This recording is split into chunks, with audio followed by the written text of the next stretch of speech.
Hey guys, नमस्कार दोस्तों। स्वागत है आप सभी का एक बार फिर से हमारे YouTube चैनल झारखंड लैब में। तो आप लोगों को जैसा कि न्यूज मिल ही चुका होगा कि क्लास 12th आर्ट्स, कॉमर्स और साइंस के लिए भी प्रोजेक्ट रेल कोडरमा डीसी की तरफ से मॉडल सेट जारी किया गया है, जो कि तीन मॉडल सेट जारी किया गया है।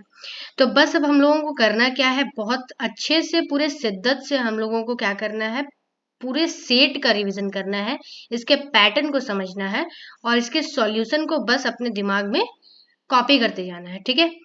और सॉल्यूशन में आप लोगों को कोई प्रॉब्लम ना हो, कहीं से गलत आंसर ना मिले। ठीक है। इसके लिए हम लगातार आप सभी के लिए मेहनत कर रहे हैं। आप लोगों का भी एक छोटा सा काम बनता है, चैनल को सब्सक्राइब करें, वीडियो को जितना हो सके शेयर करें, ताकि बाकी बच्चों को भी हेल्प हो सके और हमारा भी थोड़ा सा कॉन्फिडेंस बढ़ा रहे। ठीक है।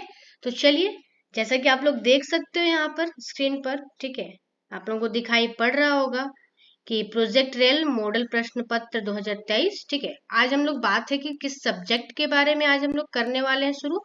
तो आज हम लोग सब्जेक्ट इंग्लिश, इंग्लिश कोर, इस पे फोकस करने वाले हैं, क्लास 12th का। ठीक है। 10th पे काफी वीडियो बन चुका है। ठीक है। तो क्लास 12th का आज पे पहला वीडियो बना रही हूँ, जो कि इंग्लिश सब्जेक्ट से रिलेटेड है। इसमें साथ ही साथ हम लोग ये भी बात करते चलेंगे कि सवालों को कैसे सॉल्व कर सकते हैं, इजीली हम लोग सवालों को कैसे डील कर सकते हैं। इन सभी के बारे में भी हम लोग बातचीत बेहद अच्छे प्रकार से करेंगे। सबसे पहले किसी भी प्रकार का कोई भी एग्जाम हो मैटर नहीं करता, कोई भी सब्जेक्ट हो मैटर नहीं करता, सबसे पहले आप लोगों को जरूरी है कि आप लोग इंस्ट्रक्शंस, जो जनरल इंस्ट्रक्शन दिए जाते हैं, उसको गौर से आप लोग पढ़े। ठीक है। तो जैसे कि आप लोगों को ऐसे तो मालूम होगा, ऐसा नहीं है कि आप लोग नए नए अभी 12 क्लास में आए हो, आप लोग 10 दिए हो। ठीक है। सेम ही पैटर्न है, कुछ बहुत बड़ा तो चेंजेस नहीं है, बट फिर भी एक बार इंस्ट्रक्शन देख लीजिए अगर कुछ बच्चों को नहीं मालूम है तो। ओके, क्योंकि इंस्ट्रक्शन देखना बहुत जरूरी है। ठीक ना। तो सबसे पहले तो देखिए, लिखता है कि क्वेश्चन सारा कंपलसरी है, 40 का 40 क्वेश्चन आपको बनाना है। ये जो क्वेश्चन है ये आपका ऑब्जेक्टिव टाइप है, हर एक क्वेश्चन पे 1 मार्क्स मिलेगा, टोटल 40 क्वेश्चन है, सारे क्वेश्चन करना कंपलसरी है। नेगेटिव मार्किंग जैसी कोई यहाँ पे प्रोविजन नहीं रखी गई है। अब सबसे पहले देखिए, बहुत सारे बच्चे पैसेज को किस तरह से करना शुरू करते हैं। तो बहुत सारे बच्चे जब पैसेज को देखते हैं तो कुछ बच्चे पूरे के पूरे पैसेज को पढ़ना शुरू करते हैं। ठीक है। कुछ बच्चे ऐसे होते हैं जो पैसेज को नहीं पढ़ते हैं, डायरेक्ट ही तुक्का लगाना शुरू करते हैं। और कुछ कैटेगरी के बच्चे ऐसे होते हैं जो पहले क्वेश्चन पढ़ते हैं फिर पैसेज पढ़ते हैं। तो मैं भी रिकमेंड करूंगी कि आप लोग जब देखिए, पैसेज का साइज बिल्कुल कम है। ठीक है। आप लोग देख सकते हो पैसेज का साइज उतना बड़ा नहीं है, तो आप लोग पूरे पैसेज को पढ़ने क्यों जा रहे हो। आप लोग डायरेक्ट इसके कीवर्ड्स को पकड़िए ना। जैसे देखिए, लिखा है लैंग्वेज, क्या लिखा है, language is a wonderful gift given to, मतलब लैंग्वेज जो है वो किसको गिफ्ट दिया गया। तो बस लैंग्वेज देखिए ना कहाँ पर है, language is wonderful gift given to a man. ठीक है। तो मैन हो गया। ठीक है। और एक चीज आप लोग ध्यान दीजिएगा यहाँ पर कि जब भी अगर आप पहला क्वेश्चन सॉल्व कर रहे हो तो लास्ट में उसका आंसर कभी नहीं मिलेगा। पहला, दूसरा, तीसरा, इसका क्वेश्चन आप लोगों को पैसेज के 50% एरिया में ही मिलता है। ठीक है। इस बात पे फोकस करिए, एक्सपीरियंस से बता रही हूँ मैं। ठीक ना, क्योंकि मैं भी 10th 12th दे चुकी हूँ। ठीक है। आप लोग देखिए आगे, When rabbit see on enemy it, ठीक है, मतलब जब कोई रैबिट इनेमी को देखता है, सबसे पहले देखिए क्वेश्चन का मीनिंग जानना बहुत जरूरी है, कुछ सेंस निकलना जरूरी है। ठीक है। तो यहाँ पर देखिए आप लोगों को मिल जाएगा कि when a rabbit sees an enemy, जब रैबिट इनेमी को देखता है तो क्या करता है वो, it runs away, it runs away, दे नहीं सॉरी ये लाइन है, its runs away into its hole or burrow, मतलब वो अपने ब्यूरो में छिप जाता है। Its tail bobs up and down as it run, और जब वो दौड़ता है तो उसका जो टेल होता है वो ऊपर और नीचे होता है। ठीक है। तो वही पूछ रहा है, तो यहाँ पे रन का तो कोई ऑप्शन नहीं है क्योंकि वो देख करके तो दौड़ता है, बट रन का ऑप्शन नहीं है, तो इसके टेल के बारे में ही पूछा है। ठीक है।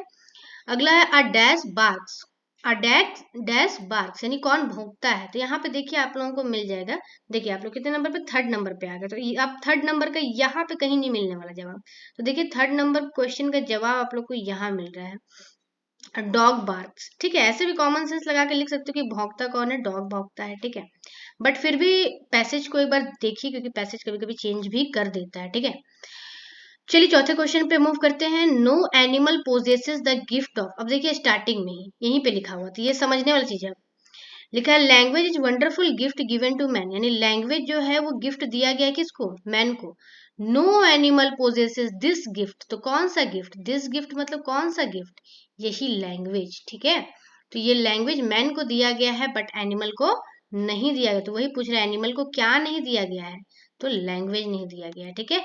When a bee sees food, यानी जब कोई बी जो है वो फूड अपना भोजन देखती है ना, तो वो बातचीत कैसे करती है, लैंग्वेज तो उनके पास है नहीं, तो वो डांसिंग करके बातचीत करती है, ठीक है। ये भी पैसेज में देखिए यहाँ पर आप लोगों को दिया है कि स्पीकिंग टू देन, मतलब कि वो बात तो नहीं कर सकती but it does a kind of dance, पूरा क्लियरली नहीं लिखेगा कि डांसिंग कर रहा है, ठीक है।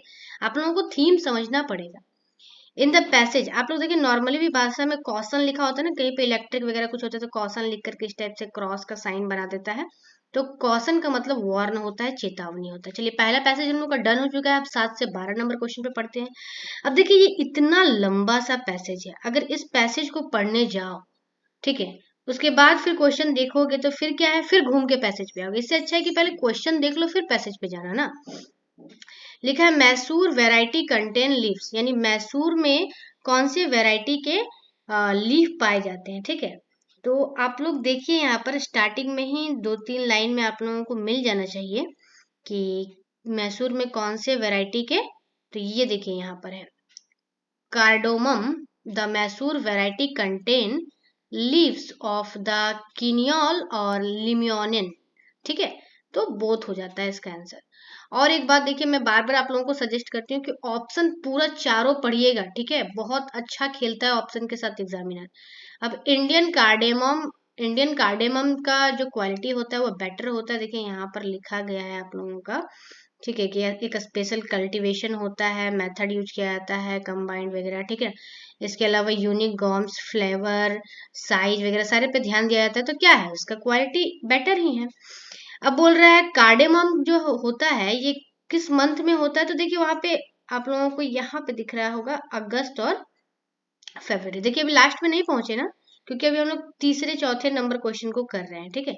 India produce cardamom of, India में कितने तरह के कार्डेमम होते हैं, तो देखिए यहाँ पर लिखा है 2 मेन वेराइटीज, यहाँ आगे का पढ़िए, Indian cardamom is non in 2 main variety, ठीक है। तो यहाँ पर 2 वेराइटी हो गया, 2 टाइप हो गया। अब है देखिए यहाँ पे देखिए 25%, आप लोग नजर डालिए बस 25% कहाँ है, बस देखिए यहाँ पे 25%, इसके आगे देखिए कौन सा एरिया लिखा हुआ है, कर्नाटका, बस हो गया आंसर, ठीक है। कहीं कहीं पे चीजों पे होता है ना कि पढ़ने का जरूरत नहीं पड़ता, तो जहां नहीं जरूरत पड़े वहां ना करिए, जहां जरूरत पड़े वहां करिए, ठीक है। अब यहाँ देखिए फ्रेग्रेंस का साइनोनियम पूछा है, साइनोनियम मतलब सेम इसका, जैसे गुड का प्रिटी बोल सकते हैं हम लोग, सॉरी ब्यूटीफुल को प्रिटी बोल सकते हैं हम लोग, ठीक है। तो फ्रेग्रेंस को और क्या बोल सकते हैं, स्मेल बोल सकते हैं, बट यहाँ देखिए ऑप्शन नहीं दिया हुआ है, ठीक है, तो शायद मिसप्रिंट हो गया होगा, छूट गया होगा, ठीक है, टाइपो है। अब बात करते हैं ग्रामर, यहाँ से 13 नंबर से हम लोग का ग्रामर शुरू है, तो यहाँ से समझते चले जाएगी, ये सारे क्वेश्चन रिपीटेटिव होने वाले हैं, ठीक है। बोल रहा है नोट मेकिंग करते टाइम हम लोग क्या नहीं देते, तो हम लोग नोट मेकिंग करते टाइम डेट नहीं देते, याद रखिए नोट मेकिंग है, नोटिस नहीं है। नोट मेकिंग का मतलब होता है जो टाइटल होता है, फिर एक पॉइंट देते हो आप लोग, फिर दूसरा पॉइंट देते हो, फिर तीसरा पॉइंट देते हो, इस टाइप से जो पॉइंट दे करके बनता है इसको नोट मेकिंग कहते हैं। तो इसमें हम लोग कहीं पर भी डेट को नहीं लिखते हैं। अब राइट फॉर्मेट क्या है डेट लिखने का, एडिटर के पास जो लेटर लिखते हैं तो इस टाइप से डेट लिखा जाता है, इसको फॉर्मल कहा जाता है, ठीक है। अब है कि समरी राइटिंग में हम लोग क्या इंक्लूड नहीं करते, तो समरी में बहुत सारे बच्चे होते हैं, जैसे कि देखिए ये वाला पैसेज दिया, तो पैसेज से अभी सब्जेक्टिव क्वेश्चन में बोला होगा कि इसका समरी बनाइए, तो समरी बनाने में बिल्कुल ये गलती ना करें कि बिल्कुल यहाँ से कोई एक लाइन उठाए इसको कॉपी पेस्ट कर दिए, तो ये काम नहीं होता है, एग्जैक्ट वर्ड फ्रॉम टेक्स्ट नहीं लिखना होता है समरी में, ठीक है। अब जो नोटिस जारी किया जाता है स्कूल या कॉलेज के द्वारा, ठीक है, वो किसके लिए अनाउंसमेंट होता है, देखिए ध्यान रखिएगा 4 है, कौन अनाउंसमेंट करता नहीं है, किसके लिए अनाउंसमेंट होता है, तो स्टूडेंट के लिए होगा ना, जाहिर सी बात है।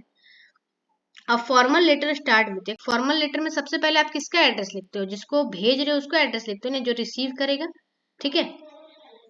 एट विच प्लेस, यहाँ जो लिखते हैं विथ लव, तो विथ लव हम लोग कहाँ लिखते हैं, नीचे पे लिखते हैं ना, नीचे के ओपनिंग में, यानी नीचे वाला जो स्टार्ट होता है नाम वगैरह उसके हेडिंग को डालते हैं ना। Who should be kept in mind while writing a good article, अगर हम लोग एक अच्छा आर्टिकल लिखना चाहते हैं तो किसको माइंड में रखेंगे, रीडर को, है ना, कि वो कैसा डिमांड कर रहा है कि नहीं। जैसे हमारे चैनल पे आर्टिकल चलता है तो वहां पर हम लोग इस चीज को देखते हैं कि बच्चे क्या पढ़ना पसंद करेंगे, ठीक है।